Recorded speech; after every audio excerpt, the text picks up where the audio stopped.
Ministre d'État, ex-président tout-puissant du PS, Guy Spitals fut, du début des années 80 au milieu des années 90, et pour de nombreux observateurs flamands, l'homme politique le plus influent du royaume. Autant vous dire que les crises et les négociations houleuses, il en a vécu. Sa carrière brisée net par un procès centré sur la corruption du Parti socialiste il y a une dizaine d'années, il s'est retiré sur sa terre natale, dans la région d'Ath, pour rédiger des livres de géopolitique, sa passion, comme Chine-USA, la guerre aura-t-elle lieu, qui est son dernier livre. Rencontre bien terrienne avec celui qu'on a longtemps surnommé Dieu. Voilà. Bon, je vous écoute pour la commande. Vous voulez bien ? Eh bien, on a pris la même chose, c'est ça ? Moi, j'ai pris le terrine, oui, c'est ça.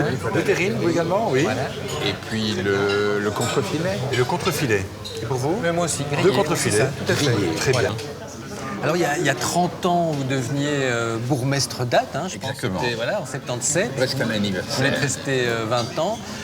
Est-ce que maintenant, je sais que vous êtes passionné essentiellement par la géopolitique, la politique internationale, mais enfin néanmoins, est-ce que la vie locale vous intéresse encore ? Est-ce que vous... Ah oui, sûrement. Ça vous fait toujours plaisir qu'on vous reconnaisse, Beaucoup. Oui. Beaucoup.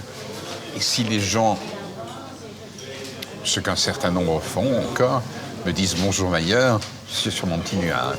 Oui. Parce qu'il y a peut-être deux éléments affectifs dans ma vie. Pas du tout d'être ministre, vice-premier ou ministre-président, non, pas du tout. Les deux éléments affectifs, c'est ma ville, Maillard, et président du parti. Cette rencontre. Olivier, à votre santé. Merci.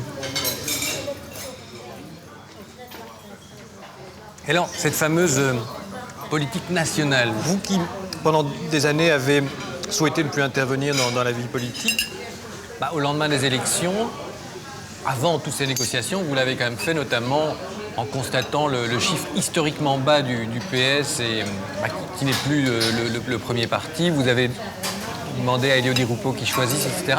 Donc ça veut dire que ça vous tracasse quand même. Quand je vois la crise profonde, oui, c'est vrai que n'ayant pas parlé depuis 8-9 ans, je suis intervenu dans le débat en disant, écoutez, il est temps de prendre ça au sérieux. Et alors cette réaction de Philippe Moureau qui vous traite d'archaïque, etc., qui n'est vraiment pas très aimable, est-ce que ça vous blesse ou est-ce que voilà, ça fait partie de ce jeu politique que vous connaissez tellement bien, qui fait que les ennemis restent les ennemis et Philippe Moureau est un de mes meilleurs ennemis, oui. Et les choses sont comme ça. Mais quand même, vous vous attendiez alors à recevoir comme ça une espèce de... Je m'attends beaucoup de choses de lui. Des consultations, des négociations pour des gouvernements, vous en avez vécu. Je ne sais pas si vous avez bien connu justement le successeur de Baudouin, Albert, si je puis dire. Est-ce que vous pourriez faire un parallèle entre les deux au niveau négociateur, au niveau méthode ? Est-ce qu'il a plus ou moins de pouvoir que Baudouin ? Est-ce que Baudouin était plus interventionniste ? Est-ce que... Non, ça je dois, vous comprenez, rester, même si je n'interviens plus dans la pièce, je dois avoir une déontologie sur ce qui se passe dans ce qu'on appelle le colloque singulier. Je dois avoir beaucoup de respect pour la personne d'Albert II, parce qu'il s'est montré, vis-à-vis de ma femme et moi, d'une très grande sollicitude. Avec Baudouin, c'était une relation extraordinaire. Ce qui est quand même très paradoxal entre un libre exaministe et donc on dit un opus déiste, mais enfin en tout cas quelqu'un d'extrêmement... Quelqu'un de très marqué par sa foi, quelqu'un dont il savait que les enfants n'étaient pas baptisés. Moi, à la limite, j'étais une sorte d'antéchrist. Je n'ai pas bougé d'un millimètre sur le problème de l'avortement. J'ai refusé les amendements. Mais ça n'a rien altéré. C'est une personnalité très très forte et très respectueuse d'autrui. Sa visite annoncée très peu de temps avant, lors du décès de notre fille. C'était en quelle année le décès de votre fille ? 84. Et donc on nous a téléphoné en disant il arrive. Donc pas question de dire non.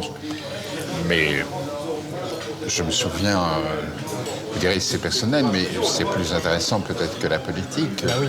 Lors du décès de mon père, il me téléphone. Bon, je trouve ça touchant puisqu'il n'a jamais vu mon père. Puis bon, mais quelques minutes, c'est gentil, mais c'est pas à moi mettre fin à l'entretien téléphonique, mais il dispose de son temps pour parler, Oui, c'est très émouvant. Il y avait un rapport particulier entre vous. Il y avait quelque pas chose. être immodeste, mais il y avait une relation très profonde et en même temps très drôle. Hein. C'était pas un... Il y avait de l'humour. Tout à fait. Quand j'étais informateur, je l'ai vu dans sa chambre à coucher parce qu'il avait un très fort mal de dos et il avait un amour déterrant. C'était lui qui me consolait sur la profondeur de la crise. Beaucoup d'humour. Vous aviez fait vos études à Louvain, donc ça le rassurait peut-être un peu quant à votre Peut-être formation. toujours se dire que je reviendrai dans le droit chemin. Je crois que non, qu'il n'a jamais... C'est un signe...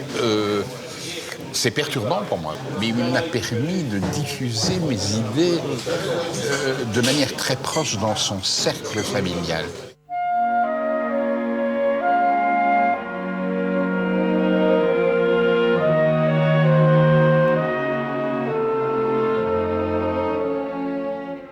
J'ai fait une brève allusion à la disparition de votre fille en 1984. Vous étiez président du PS tout-puissant à l'époque, on peut le dire. Les Flamands vous considèrent comme l'homme le plus puissant de Belgique.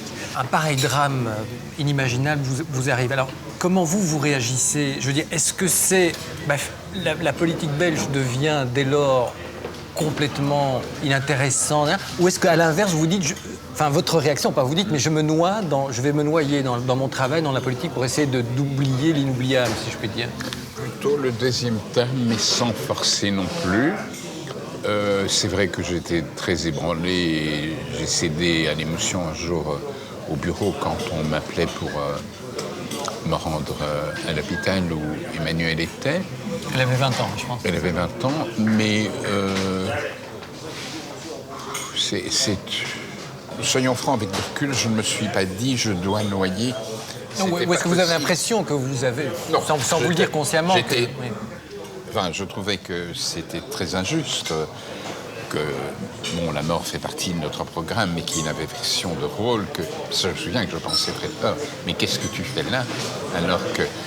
Mais non, pour la vie politique, je ne me suis pas posé de question. Il allait de soi que je continue. Vous savez, je vous dis beaucoup de choses parce que je trouve que la seule attitude, c'est de ne pas parler de ça. Je me souviens toujours que... Vous vous souvenez que Malraux a perdu 2 enfants dans des circonstances tragiques. Et je ne sais quel visiteur est arrivé chez Malraux. Il habitait, je crois, avec Villemorin, qui était sa dernière compagne. Et le visiteur est arrivé et Malraux l'a accueilli en lui disant « Naturellement, nous ne parlons pas de ce qui me concerne. » Mais enfin, c'était... je n'ai pas à vous le dire, vous connaissez les mères. Mais ma femme s'est comportée de manière très remarquable, comme dans les grandes circonstances.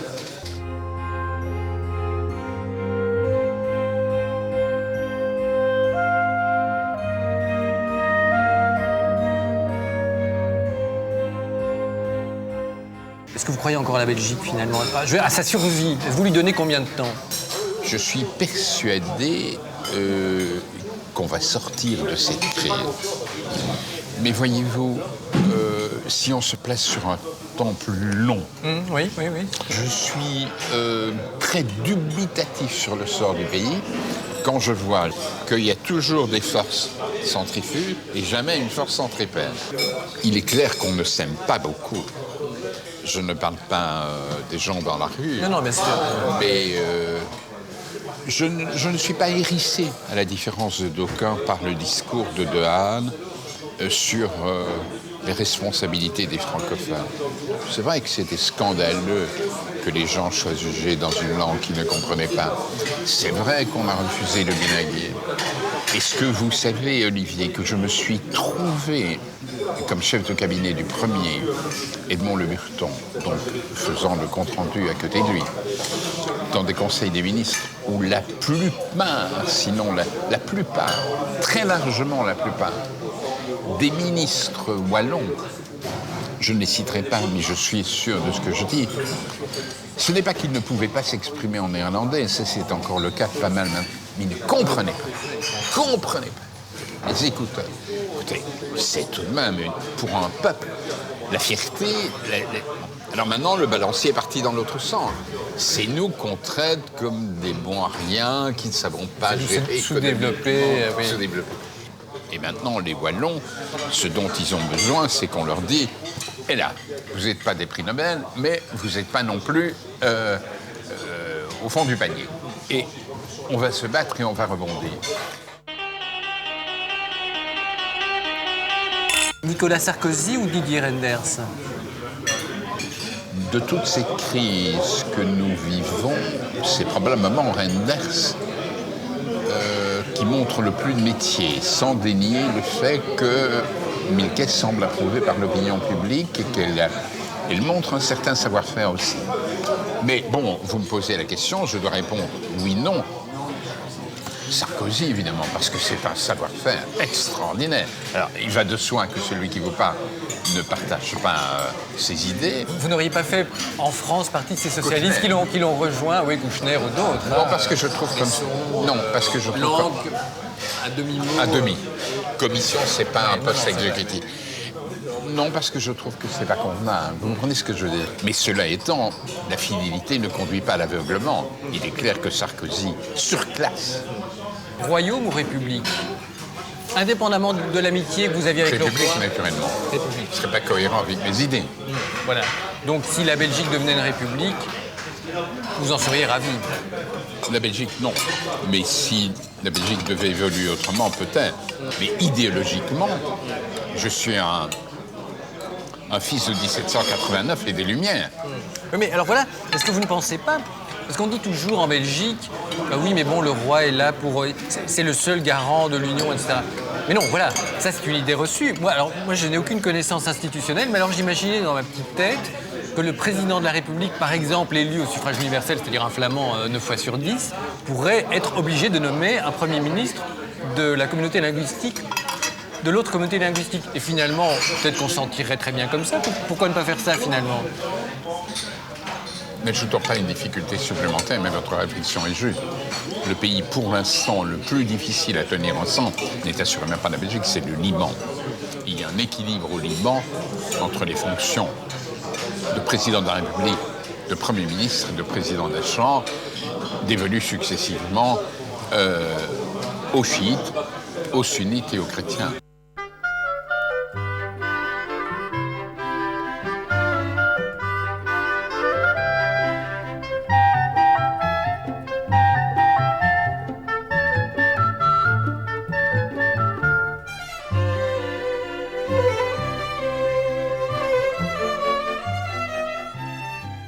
Vous, comment vous êtes passé finalement de l'Université catholique de Louvain, où vous avez fait toutes vos études, à l'ULB? Est-ce que Louvain s'était contraint, forcé par vos parents? Non, pas du tout. Je suis originaire d'une famille catholique. Mon père était président de la fabrique d'église, d'une église qui est à quelques centaines de mètres d'ici. Mais je suis devenu un croyant à Louvain.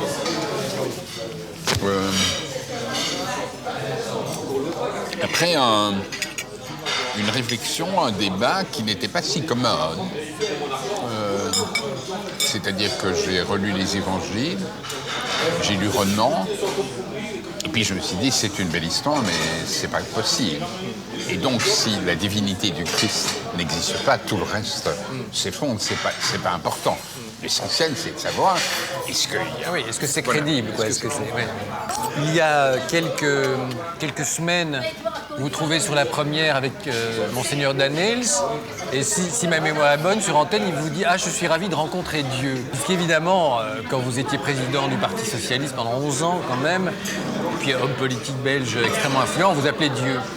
Est-ce que ces années-là, le souvenir de ces années-là, de ce président de parti tout-puissant, avec le recul, c'était un très bon souvenir, ou est-ce que vous vous dites c'était trop, J'en ai trop fait. J'en ai trop fait, je me suis laissé griser, je me suis laissé emporter. Quelle est la seule chose que je peux dire?